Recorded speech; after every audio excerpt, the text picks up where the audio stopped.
सभी साथियों को जय हिंद। आइए जीएससी प्रवक्ता की हर एक जानकारी को बहुत ही शॉर्ट में देखते हैं। इस परीक्षा की फॉर्म भरने की तिथि 12 अगस्त से स्टार्ट होगी। अंतिम तिथि है 12 सितंबर और संशोधन की तिथि है 19 सितंबर और आप लोग फीस पेमेंट भी 19 सितंबर तक कर सकते हैं। अगर हम लोग बात करें योग्यता थी तो आपको पीजी के साथ साथ आपको क्या चाहिए होगा, बीएड। अगर आपका बीएड नहीं है तो आप इसके लिए एलिजिबल नहीं है।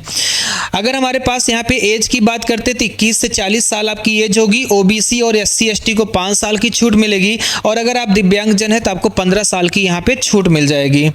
अगर हम लोग बात करें परीक्षा प्रारूप की तो इसकी प्रारंभिक परीक्षा 120 प्रश्न आएंगे, 300 अंकों का होगा, प्रत्येक प्रश्न 2.5 अंक का होगा और 2 घंटे का पेपर होगा, जिसमें 40 क्वेश्चन आते हैं आपके जीएस के और 80 क्वेश्चन आते हैं आपके सब्जेक्ट्स के।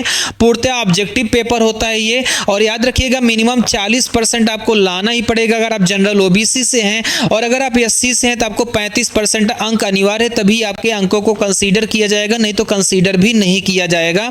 और प्रत्येक प्रश्न यहाँ पे 2.5 अंक का होता है।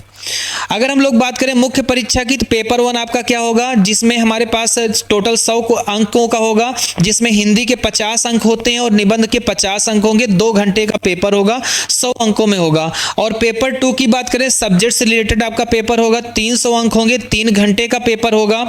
5 प्रश्न आएंगे, 250 शब्दों में लिखना होगा, प्रत्येक प्रश्न होगा 25 अंक अर्थात 125 अंक हो गए।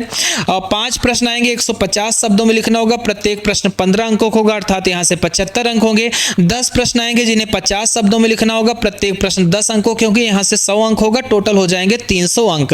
याद रखिएगा हमारे पास नेगेटिव मार्किंग हमारे पास है 1/3 की। ये थी आपकी सारी की सारी डिटेल आपके जीएससी प्रवक्ता से संबंधित। अगर जानकारी अच्छी लगी हो तो आप लोग कमेंट बॉक्स में जरूर बताइएगा। सभी को धन्यवाद।